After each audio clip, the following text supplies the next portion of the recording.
Assalamualaikum, apa kabar? Semoga selalu dalam keadaan sehat ya, sehat jasmani dan sehat rohani, serta selalu optimis gantungkan cita-cita dan harapanmu di angkasa yang luas, seperti roket yang melaju cepat. Ada yang tahu bagaimana cara kerja roket? Prinsip peluncuran roket berdasarkan pasangan gaya aksi-reaksi seperti hukum 3 Newton. Tetapi pertanyaan selanjutnya, bagaimana prinsip munculnya gaya dorong pada roket itu? Kita menganalogikan terjadinya gaya dorong vertikal ke atas pada roket dengan gaya dorong ke atas pada balon. Ketika jepitan jari kita lepaskan pada mulut balon, udara dalam balon keluar dengan cepat. Perubahan massa udara dalam balon persatuan waktu menyebabkan perubahan momentum udara dalam balon persatuan waktu. Sehingga dengan hukum 2 Newton, perubahan momentum udara dalam balon persatuan waktu menyebabkan balon mengerjakan gaya vertikal ke bawah.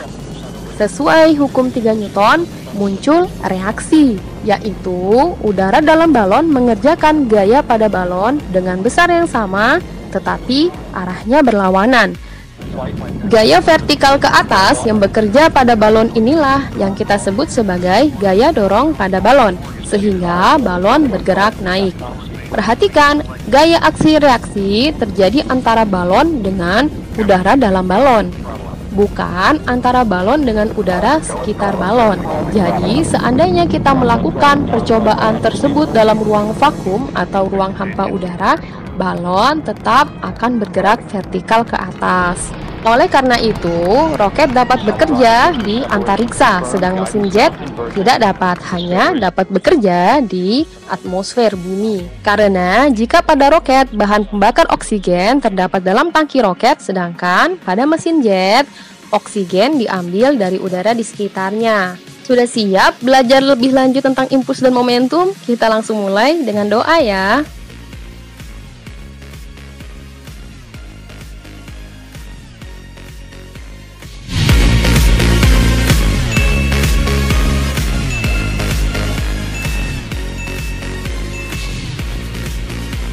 Apa yang menyebabkan suatu benda yang diam menjadi bergerak?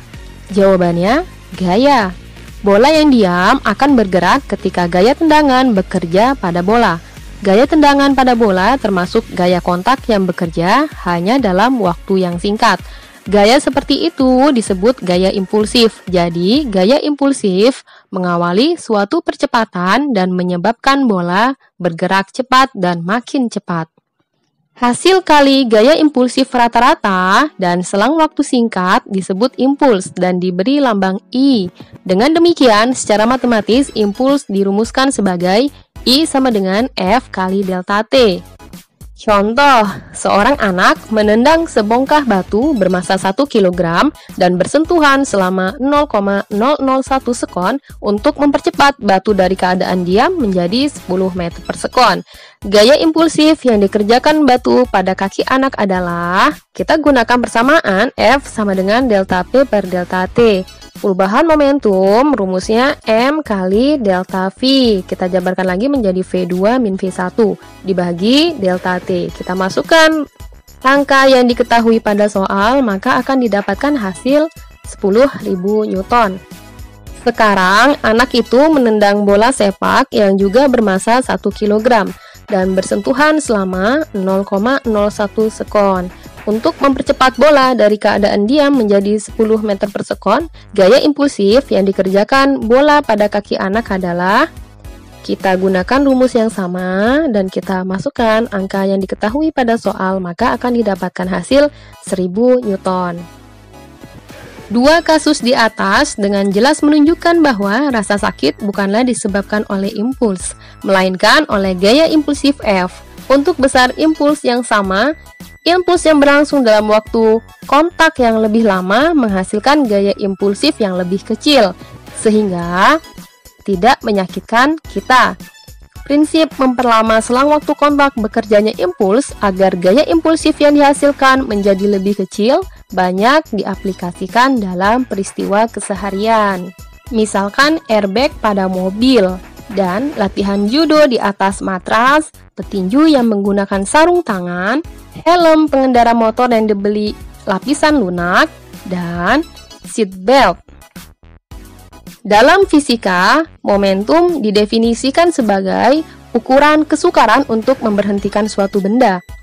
Jika dua benda bergerak dengan kecepatan sama, manakah yang lebih sukar diberhentikan dan manakah yang memiliki momentum lebih besar? Benda yang bermassa kecil atau benda yang bermassa besar? Jika dua benda bermassa sama bergerak, manakah yang memiliki momentum lebih besar? Benda yang dengan kecepatan tinggi atau rendah? Dari ilustrasi tersebut, momentum dirumuskan sebagai hasil kali massa dan kecepatan. P sama dengan M kali V.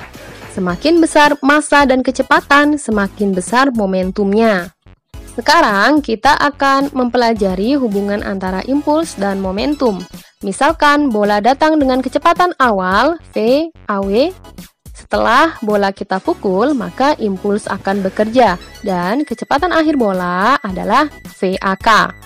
Sesuai dengan hukum 2 Newton, maka kita gunakan rumus F sama dengan M kali A. Karena percepatan rata-rata A sama dengan delta V per delta T sama dengan V akhir dikurang V awal per delta T, maka F sama dengan M kali A, kita substitusi nilai A sama dengan V akhir dikurang V awal per delta T. Sehingga kita dapatkan F kali delta T sama dengan M dikali V akhir dikurang M kali V awal.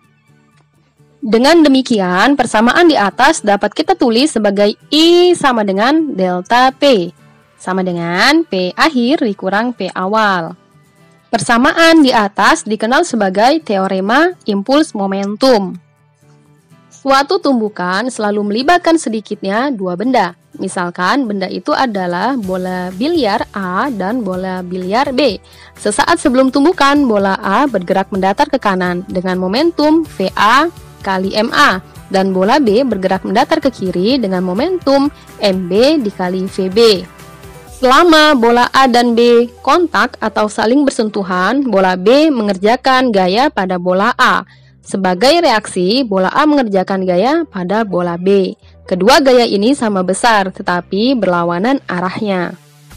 Sesuai dengan hukum 2 Newton, bentuk momentum delta F sama dengan delta P ber delta T, maka didapatkan momentum sistem atau sigma P sama dengan 0. Maka P sebelum sama dengan P sesudah tumbukan. Hal ini dikenal dengan hukum kekekalan momentum. Tetap semangat ya, sampai jumpa pada pertemuan selanjutnya. Assalamualaikum.